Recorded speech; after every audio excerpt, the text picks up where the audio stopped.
আবু বকর তিনি বলেন, ইয়া রাসূলুল্লাহ, আমার জানের চাইতে আপনাকে বেশি ভালোবাসি নবী গো। ইয়া রাসূলুল্লাহ, জানি না নবী গো, যখন আমি গাড়ি সুরের মধ্যে আমি প্রবেশ করে যাই, ওই সময় অনেকগুলো ছিদ্র দেখতে পেলাম। আর এই ছিদ্রগুলোকে আমি আমার পাগড়ি দিয়া আমি টুকরা টুকরা করে আমি ওই সময় যখন বন্ধ করেছিলাম, একটা ফুটো বাকি রয়ে গেছিল। আমি পায়ের এড়ি দিয়ে ইয়া রাসূলুল্লাহ আমি যেন ঢেকে রেখেছিলাম, আমি বন্ধ করে রেখেছিলাম। ওই সময় জানি না ইয়া রাসূলুল্লাহ আমাকে যেন সাপে দংশন করেছে। আমাকে যখন সাপে দংশ করে নিয়েছে, ইয়া রাসূলুল্লাহ আমাকে সাপে যখন কামড়ে নিয়েছিল, আমি ওই সাপের কামড়ে আমি যন্ত্রণায় থাকতে পারি না। ওগো নবী, আপনি যে আমার কোলে আরাম করছিলেন, আপনি হলেন রাহমাতাল লিল আলামিন। যে রাহমাতাল লিল আলামিন, আমার দো জাহানে বাদশা, আমার কোলে আমার নবী আরাম করে। আর আমার নবীর আরাম যদি আমি ঘুমায়া, আমার নবী যে আরাম করে, আমার নবীর আরামটাকে যদি আমি ওই সময় জাগ্রত করে দিও, আমার আল্লাহ তাআলা আমার নবীর আরাম যদি কেউ ভাঙিয়ে দেয়, আল্লাহ তাআলা বেজার হয়ে যায়। ইয়া রাসূলুল্লাহ নবী গো, এই জন্য আপনাকে জাগাই নাও। ওগো নবী, যেখানে আপনি রাজি হন সেখানে আল্লাহ পাক রাজি হয়ে যায়। নবী আল্লাহ মানো, নবী মানানো, নবী মানলে আল্লাহ পাওয়া যায়। জোরে বলেন না সুবহানাল্লাহ। আল্লাহ মানো, নবী মানানো, নবী মানলে আল্লাহ পাওয়া যায়।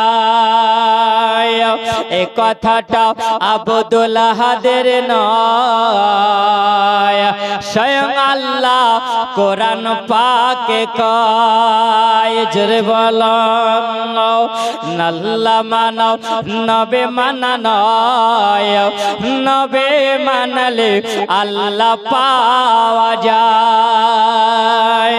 ওরে আমার সোনা মানিকেরা, জোয়ান যুবকেরা, আল্লাহ শুধু মানলে হবে না, ঈমান আনো আগে আল্লাহর প্রতি, আর তারপরে ঈমান নিয়ে এসো আমার নবীর উপরে। আল্লাহর প্রতি আগে ঈমান আনো, তারপরে আমার নবীর উপরে নিয়ে আসো। আর নবীর উপরে যদি তুমি পূর্ণাঙ্গ বিধান ঈমান যদি নিয়ে আসো, তাহলে নবীর মহব্বত হবে। আর যদি নবীর উপরে ঈমানি মহব্বত যদি না আসো, তোমার জীবন বেকার হয়ে যাবে। আবু বকর বলে, ইয়া রাসূলুল্লাহ, ইয়া হাবিবাল্লাহ নবী গো, আপনাকে এক বাক্য নবী বলে মেনে নিয়েছি নবী গো। ইয়া রাসূলুল্লাহ, আপনাকে এত ভালোবাসি নবী গো, এই সাপে আমাকে দংশন করে নিয়েছে। আবার নবী বলেন, বলে আবু বকর তোমার পাটা একটু দেখাও। আবার নবীর সম্মুখে আবু বকর যখন পাটা বের করলেন, আবার নবীকে যখন দেখায় দিলে, আমার নবী মুস্তাফার এই মুখ থেকে থুতু মোবারক আমার নবী বের করে আবু বকরের ওই পায়ের ওই জায়গায় যখন লাগায় আমার নবী দিয়েছিল। আবু বকর বলে, আমার নবী যেমনি দেখলাম থুতু মোবারকটা লাগায়া দিল, ওই সময় দেখা গেল আবু বকরের বিষ পানি হয়ে গেল। যন্ত্রণা মিটায়া যায়। আবু বকর বলে, ইয়া রাসূলুল্লাহ, ইয়া হাবিবাল্লাহ গো, আপনার থুতু মোবারক লাগার কারণে আমার যন্ত্রণা সব দূর হয়ে গেছে। ওই সাপ বাবা যখন বলেছিল ওই নবী আসবে, তিনি জানতে পেরেছিলেন তাওরাতের মধ্যে লিপিবদ্ধ করা আছে, যেই নবী পৃথিবীতে জন্ম নেবে তার মায়ের নাম হবে আমিনা, বাবার নাম হবে আব্দুল্লাহ, আর দাদুর নাম হবে আব্দুল মুতাল্লিব। আর ওই নবী পৃথিবীতে আসবে, মক্কা নগরে জন্ম নেবে। 53 বছর বয়সে নবী ওই সময়ে মক্কা থেকে তিনি তিনি হিজরত করে যাবে মদিনা। জোরে বলেন। আর হিজরত করে যখন মদিনা যাবে 3 দিন ধরে তিনি গারে সুরে আবু বকরকে সঙ্গে নিয়ে তিনি আরাম করবেন। ওরে আমার সোনা মানিক জওয়ান যুবকেরা, ওই সময় সাপ বলেছিল, আল্লাহ আমি কোথায় যাব, কোথায় গেলে নবী দেখা পাবো, ওই নবীর কাছ থেকে আমাকে ক্ষমা চাইতে হবে। বাবা উনি যখন জানতে পারলেন ওই সময় তিনি গারে সুরে আরাম করেছিলেন। আল্লাহ ওগো মাবুদ, তুমি আমাকে কতদিন হায়াত দিও, আমার নবী কবে আসবে, আর ওই নবীর অপেক্ষাতে আমি থাকবো, আর ওই নবীর দিদার চেয়ে আমি নবীর কাছ থেকে ক্ষমা চেয়ে নেব। ও বাবা সোনা বাণীকেরাও, জওয়ান যুবকেরাও, একবার খেয়াল করে শুনে যাও। ওই সময় যখন গর্ত থেকে সাপ বের হয়েছে, সাপ বের হবার পর আমার নবীকে যেন সালাম দিয়েছে, আবার নবীকে সালাম জানিয়েছিল। আবার নবী বুঝে নিয়েছে এটা হলো ওই জামানার সাপ। জোরে বলুন। আমার নবী দেখলেন, আমার নবী কথা বললেন। আমার আবু বকর তিনি বলেন, আল্লাহ পাক একটা বিষধর সাপকে আল্লাহ কতদিন আল্লাহ পাক জীবিত রাখতে পারে, কতদিন আল্লাহ পাক জীবিত রাখে। একটা সাপের বয়স হয় 1000 বছর। জোরে বলে 1000 বছর যখন হয়, ওই পাহাড়িয়া সাপ 1000 বছর যখন হয়, তখন বাবা ওই সাপের গায়ে লোম গজায়া যায়, লম্বা লম্বা লোম গজিয়ে যায়। আবার ওই সাপটা যখন আর 1 বছর হয়, 2 বছর যখন হয়ে যায়, ওই সাপের শরীর থেকে লোম গুলো খসে খসে পড়ে যায়, লাল বর্ণ হয়ে যায়। ওরে আমার মুসলমান, হযরত আবু বকর তিনি বলেছিলেন, আমি দেখলাম ওই সাপটা শরীর থেকে যেন লোমগুলো খসে খসে পড়ে গিয়েছিল। আমি বুঝে নিয়েছিলাম এই সাপটা হয়তো 2000-এর আরো বেশি বেঁচে ছিল। জোরে বলে। আবার নবী ক্ষমা দিয়েছিলেন। বাবা আমার সোনা বাণীকেরা, ওই সময় হযরত আবু বকর তিনি দেখলেন, আবার নবীকে বলেন, ইয়া রাসূলুল্লাহ, নবী গো এবার আমরা কোথায় যাব, এবার আমরা মদিনার দিকে রওনা হব। আবার নবী যেন চোখ দিকে পানি ঝরেছিল। ওরে আবার সোনা বাণীকেরা, আবার জওয়ান যুবকেরা, একবার খেয়াল করে যাবেন। আবার আল্লাহ পাক আল্লাহ তাআলা আমার নবীকে যখন হুকুম করলেন, ওগো নবী আপনি মক্কা থেকে চলে যাবেন, এটা কাফেরের অত্যাচারে আর আল্লাহ পাকের হুকুমে। জোরে বলেন। কেউ যদি বলে নবী আমার কাফেরের ভয়ে গেছেন, কেউ যদি বলে নবী আমার কাফেরের ভয়ে গেছেন, এটা ভুল কথা হবে, এটা গালাত কথা হবে। কারণ আল্লাহ পাক আমার নবীর হেফাজত করে। জোরে বলুন। কারণ নবীকে মারনে वाला কি কেউ আছে? আমার নবীকে মারনে वाला কেউ নাই। কারণ হেফাজত করনে वाला তিনি হলেন আমার আল্লাহ। জোরে বলুন না সুবহানাল্লাহ। ওরে আমার সোনা বাণীকেরা, আল্লাহ পাকের হুকুমে আমার নবী গেছে না, কাউরির জন্য নয়, কাউরির ভয়ে নাই, কাউরির ডরে নাই। আল্লাহ পাক আমার নবীকে হুকুম করেছিল, তাই নবী গিয়েছিল। আবার নবীকে যখন হুকুম করা হলো, আবার নবীর মনটা বড় ভালো ছিল না, আমার নবীর মনটা বড় খারাপ। কেন এই জন্য মন খারাপ? আল্লাহ তুমি মক্কা নগরে আমার নবীর জন্ম হয়েছিল, আর নবীর জন্ম যখন মক্কা নগরে হয়, আবার নবী বড় আনন্দিত ছিলেন।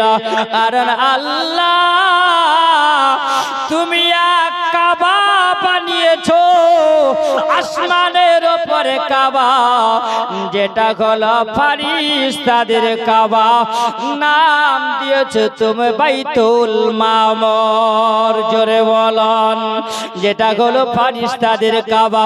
আল্লাহ পাক তুমি ওই কাবা বানিয়েছো, যেটা হলো মানুষের কাবা বানিয়েছো। আল্লাহ তুমি আদম নবীর কাবা বানিয়েছো, তুমি ঈসা নবীর কাবা বানিয়েছো। আল্লাহ তুমি ওই নবীর কাবা বানিয়েছো, কিন্তু আল্লাহ পাক আমার নবীকে কাবারও কাবা বানিয়েছে। জোরে বলেন না সুবহানাল্লাহ। আবার নবীকে আল্লাহ পাক কাবার কাবা আল্লাহ বানিয়েছিল। এই আমার সোনা বাড়ি, ওই সময় আবার নবী বলেন আল্লাহ পাককে বলেছিল আল্লাহ তাআলা এই জন্য আমি কাবা ভালোবাসি আর কাবা আমাকে ভালোবাসে। ওই সময় আমি কাবাকে দেখে বড় আনন্দিত হয়েছিল। আবার নবীর কাছে যখন হুকুম আসলো, আল্লাহ পাকের ওহী নাজিল হলো, ওগো নবী আপনাকে যেতে হবে মক্কা ছেড়ে মদিনা। আবার নবীর দুই চোখ দিয়ে পানি ঝরেছিল। কেন বাবা? এই জন্য আমার নবীর চোখ দিয়ে পানি ঝরে যায়, কারণ যে ইয়াসরিব নামক জায়গা, যেটার নাম হয়েছে নবীর জন্য মদিনা, ওই জায়গাতে সর্বপ্রথমে আমার নবীর আব্বা যান যিনি হলেন আব্দুল্লাহ, তিনি ওই সময় ব্যবসা করতে গিয়ে বাবা আর ফিরে আসে না, ওই জায়গায় কবর হয়ে গেছিল। আম্মা জান নবী যখন 6 বছর বয়সে আবার নবী আম্মাকে হারিয়েছিলেন। আপন আব্বার পাশে গিয়া মা বেলাকে কবর দিয়ে আবার নবী এসেছিলেন। আবার নবীর মন ভালো করে না যখন আবার নবী ইয়াসরিব নামক জায়গার নামটা নবী শোনেন। জোরে বল। আবার উম্মতি দরদে নবী চোখ দিয়ে পানি ঝরে গেছিল। আগা আল্লাহ, ওই দেশটা বড় ভালো নয়, যেই দেশে আমার আম্মা শুয়ে আছে, আমার আব্বা শুয়ে আছে, আর ওই জায়গা আমাকে হিজরত করতে হবে। জোরে বলেন না সুবহানাল্লাহ। এই জন্য আবার নবী আবু বকরকে নিয়ে আবার নবী যখন ওই গাড়ি সোর থেকে আবার নবী বের হলেন, ওই সময় নবী আমার আবু বকরকে সঙ্গে নিয়ে যখন আবার নবী চলতে আছেন, আবু বকর এক গোলাম ছিল, ওই গোলামকে বলেছিল বলে গোলাম রে শোনো নাও, আমি নবীকে নিয়ে আমি বেরিয়ে গেলাম, ঠিক 3 দিন পর তুমি 2টা উট নিয়ে তুমি বেরিয়ে যাবে, আর আমি নবীকে সঙ্গে করে নিয়ে মদিনার দিকে যাব। ওই গোলাম বাবা ঠিক মতন সময় করে যেন বের হয়ে গিয়েছিল, আবার নবীর সম্মুখে নিয়ে গেলেন। ওই উটের উপরে আমার নবী চেপে গেলে, আবু বকর উটের উপরে চেপে ওই গোলাম যেন আবার আবু বকরের নবীর উটের লাগামটা ধরে যেন মদিনার দিকে রওনা হয়ে যায়। আবার নবী যখন চলতে আছেন, ওই সময় যেন বলতে আছেন ইয়া রাসূলুল্লাহ, ইয়া হাবিবাল্লাহ, নবী গো একটু পিপাসা আছে নবী। জোরে বলুন, পিপাসিত আছি নবী। আমার নবীর মাজেজা দেখেন। আল্লাহর নবী বললেন দাঁড়িয়ে যাও। ওই জায়গাতে যেন খিমা দেখতে পাওয়া যায়, একটা যেন বাড়ি ঘরের মতন দেখা যায়, ওই জায়গায় ডেরা লাগানো আছে। আবার নবী যখন গোটে গোটে পায়ে আসলেন, আসার পরে একজন আল্লাহর বান্দি আছে যার নাম হলো উম্মে মাবিদ। ওই জায়গাতে জিজ্ঞাসা করা হলো, ওগো উম্মে মাবিদ, বলো বলো তুমি এই জায়গাতে তোমার কাছে কিছু খাবার আছে, কিছু পানি আছে, বলো। ওই সময় যেন ওই মহিলাটা বলতে আছেন না আমার কাছে তো কিছু খাবার নাই, বলো আমার কাছে না রুটি আছে না পানি আছে, কিছু তো খাবার পাওয়া যায় না। আবার নবী বলতে আছেন বলে শোনো, তোমার এই বকরিতে কি দুধ দেয়, বলো এই বকরিটা কি তোমার দুধ দেয়? বলতে আছেন না এই বকরিটা দুধ দেয় না। ওরে বাবা, আবার নবী বলতে আছেন বলে উম্মে মাবিদ তুমি যদি আমাকে হুকুম দাও তাহলে আমি এই ছাগলটা এই বকরিটা দুধ দহন করে নেব। আল্লাহর নবী সাল্লাল্লাহু আলাইহি ওয়াসাল্লামকে ওই জায়গায় হুকুম দেওয়া হলো।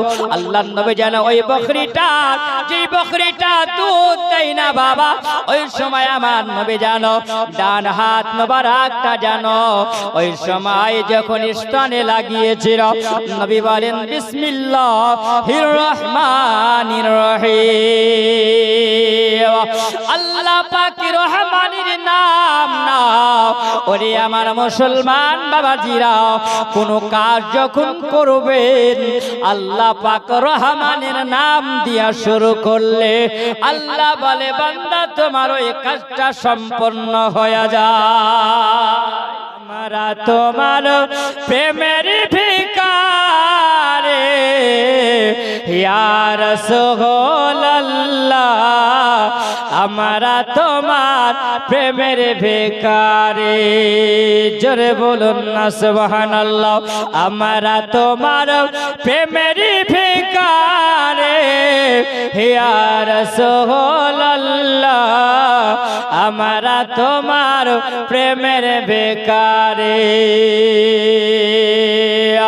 তোমার প্রেমের নাই গো তুলনা গো রাসূল, নাই গো তুলনা, তোমার প্রেমের নাই গো তুলনা।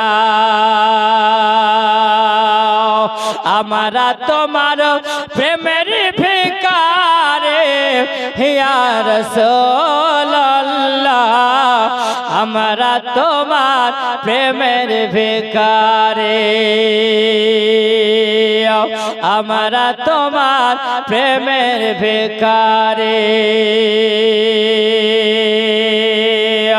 ওসতনে হান্নানা ছিল একটা খেজুর গাছের নাম, তাকে ধরে খুতবা দিতে রাসূল আকরাম। জোরে বলুন না সুবহানাল্লাহ।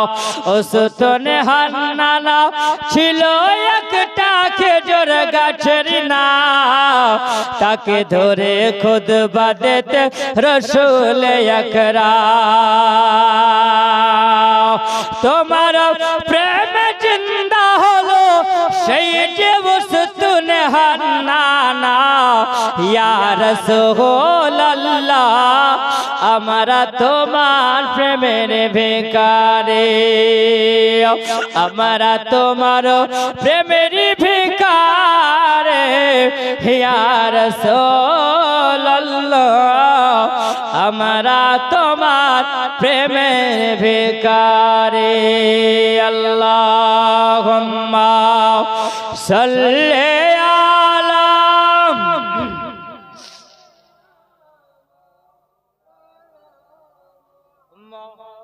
মুহাম্মাদ ওয়া আলা আলি সাইয়্যিদিনা মাওলানা মুহাম্মাদ সাল্লাল্লাহু আলা মুহাম্মাদ সাল্লাল্লাহু আলা মুহাম্মাদ হরদম জবাব সैन কালা পাক নামে মুহাম্মাদ হরদম জবাব সैन কালা শফিয়ানা মুহাম্মদ সাল্লাল্লাহু তাআলা আলাইহি ওয়াসাল্লাম। আবার নবী বললেন ওই সময় জানো উম্মে মাবিদের ওই বকরিটা থেকে যখন নবী আমার দুধ দহন যখন করলেন, আবার নবী দেখলেন ওই সময় আমি যখন ওই সমাতে ওই বকরিটার গাছ দহন থেকে যখন বাবা দুধ বের হয়ে গেল, গেল। আবার নবী বলেন ওই জায়গায় আমি পান করলাম। হযরত আবু বকর পান করলেন, আবু বকরের গোলামকে পান করানো হলো। বাবা ওই খিমার মধ্যে যতজন মানুষ ছিল তারা যেন সবাই পান করে নিল। জোরে বলুন না সুবহানাল্লাহ। ওই মহিলাটা আশ্চর্য হয়ে গেল, বাবাজি ছাগলে দুধ দেয় না, আচ্ছা নবীর হাত স্পর্শ করার কারণে ওই ছাগলটা দুধ দিয়ে দিল। এটাই হলো আমার নবীর হাতের ইশারা, আমার নবীর হলো মাজেজা।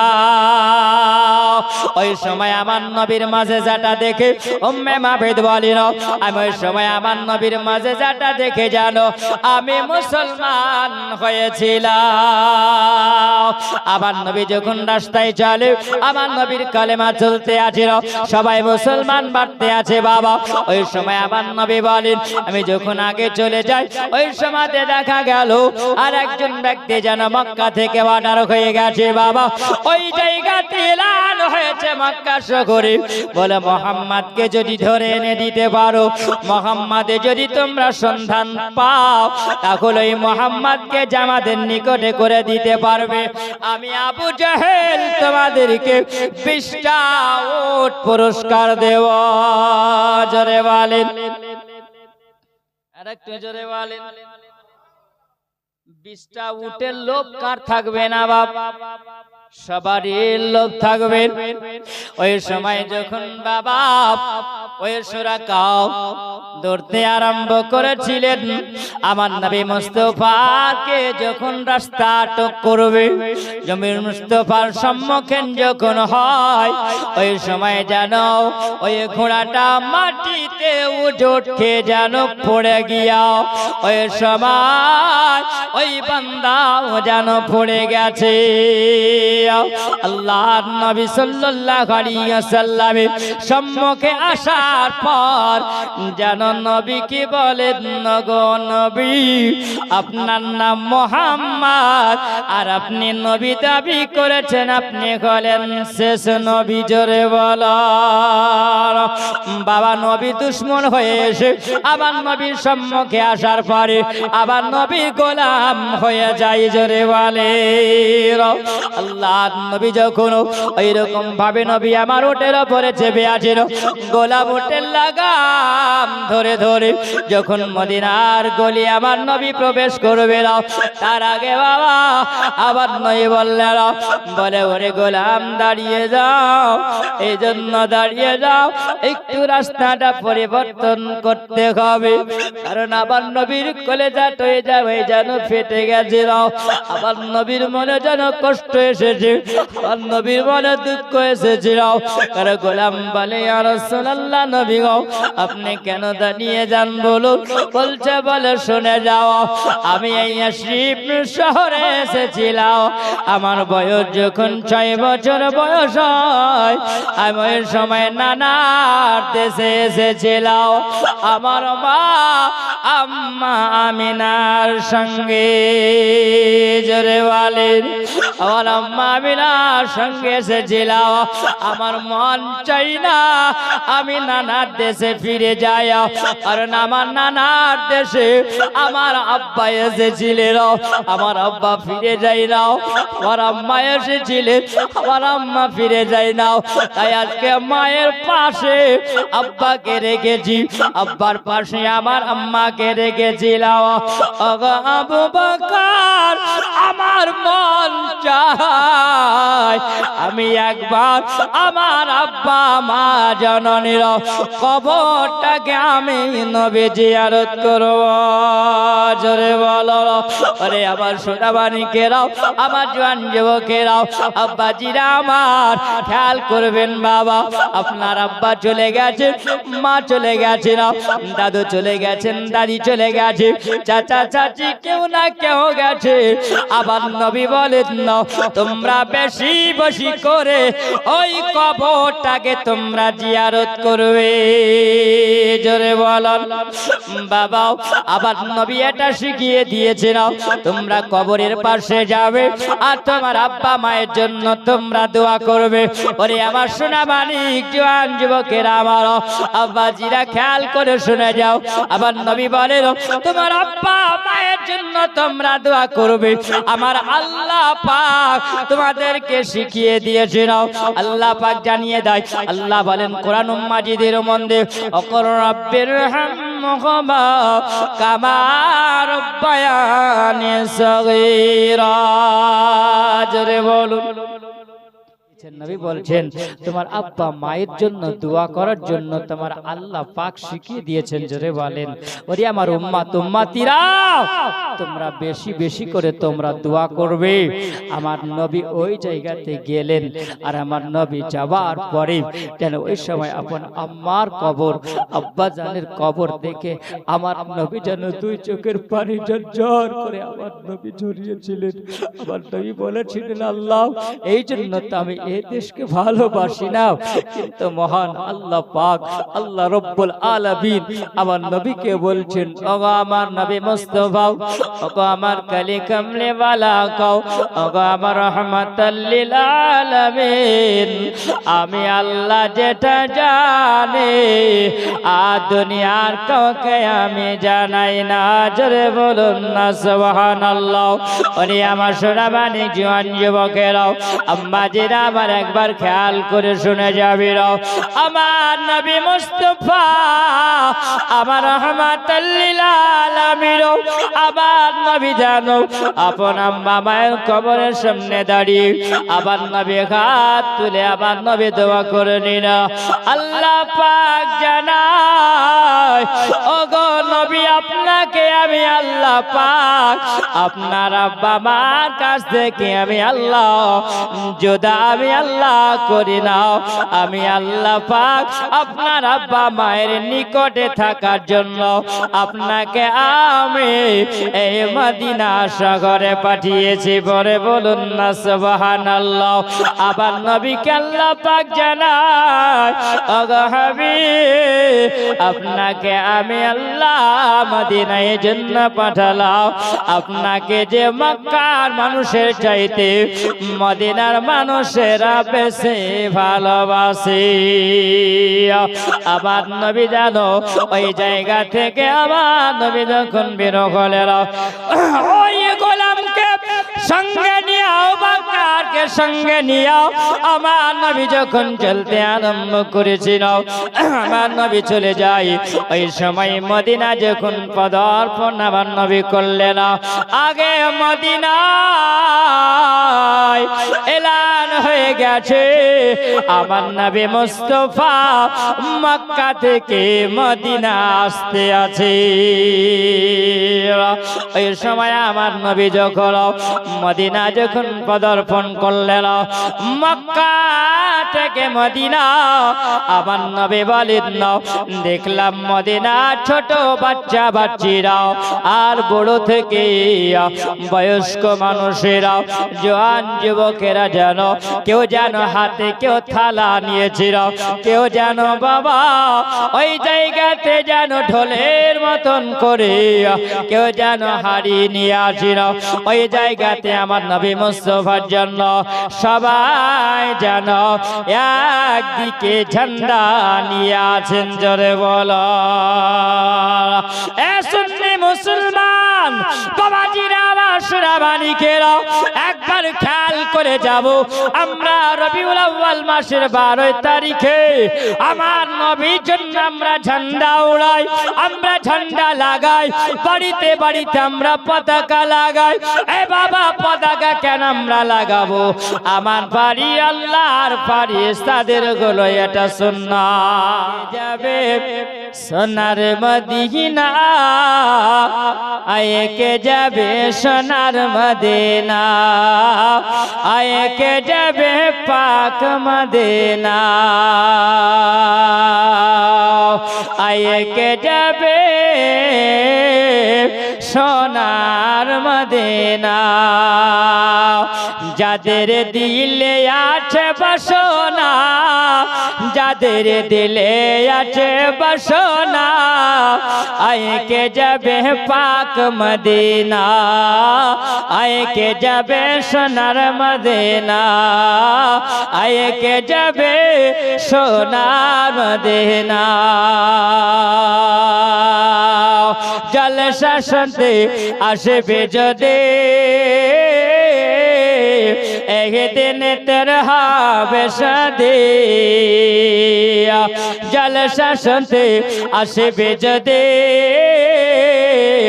একদিন তোর হবে শাদী এত হাদিস কোরআনের বাণী এত হাদিস কোরআনের বাণী তার প্রেমে মজে দেখো না আইকে যাবে পাক মদিনা আইকে যাবে সোনার মদিনা যাদের দিলে আছে বাসনা আইকে যাবে পাক মদিনা হযরত বেলাল কে দেখো না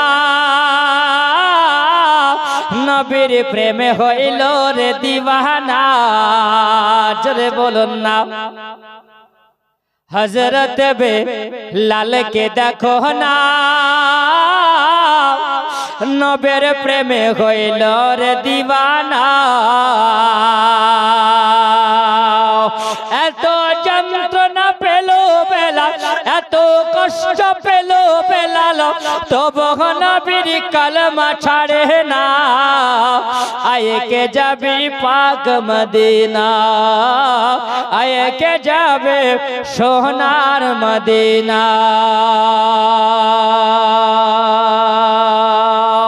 আইকে যাবে সোনার মদিনা যাদের দিলে আছে বাসনা যাদের মনে আছে বাসনা আইকে যাবে পাক মদিনা আইকে যাবে সোনার মদিনা আল্লাহ আল্লাহুম্মা সাল্লি আলা সাইয়্যিদিনা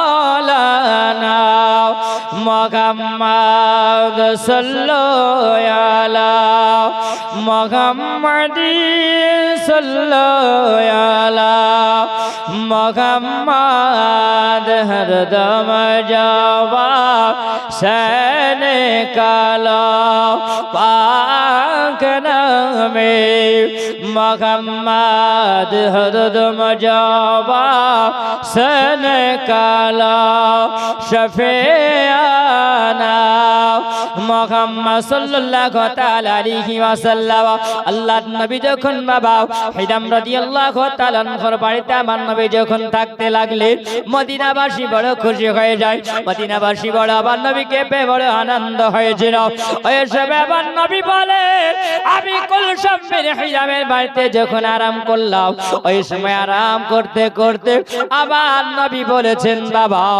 আল্লাহ পাক আমার নবীর উপরে মুসলমানের উপরে আল্লাহ নামাজ ফরজ করেছেন জোরে বলে ওই নামাজের জন্য ইবাদত করতে হবে আবার নবী বলেন আমি ওই সময় কুলসুম বিন হিরাম ইনার একটা জায়গা ছিল যে জায়গাতে বাবা খেজুর শুকানো হতো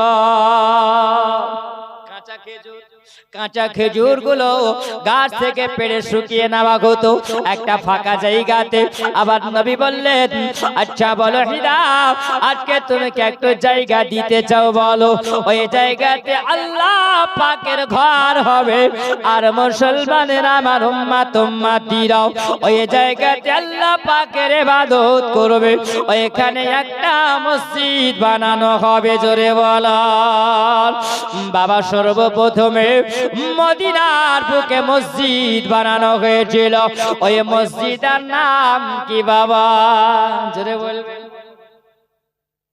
সুবহানাল্লাহ ওই মসজিদটার নাম হলো মসজিদে কোবা। এই মসজিদে কোবা বানানো হয়েছিল। এই মসজিদে আমার নবী ইবাদত করেন।